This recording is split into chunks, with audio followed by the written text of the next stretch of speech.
Magandang hapon po mga kabanana. So ngayon mga kabanana ay pakita ko po sa inyo uli ang aming tanim dito sa gilid ng aming bakuran. Ito po,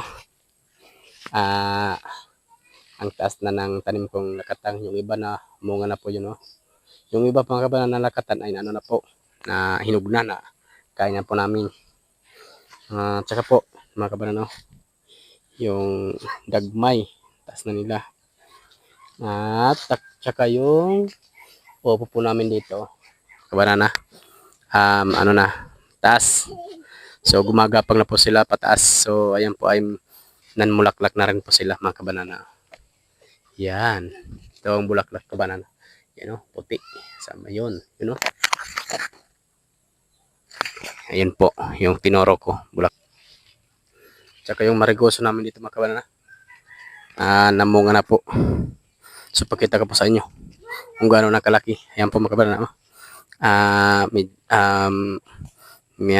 Malaki-laki na po sila. Yan. Yan po ang nauna. Ito. Mas marami pa rin itong mga liliit mga kabanana na bunga ng marigoso. Yan o. Ayan. Yan pa po. Tsaka yung pa po. Yan. Ayun pa po. Kabanana.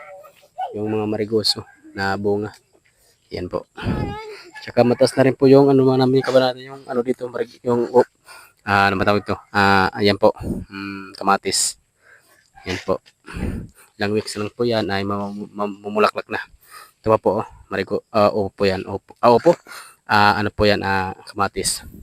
Tsaka po, pakita ko po ulit sa inyong ano, kamuting kahoy. Yan po ay matataas na po sila.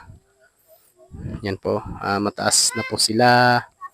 Yan po, ilang weeks lang po yan, or months ay kukuha na po yan, kukuhaan.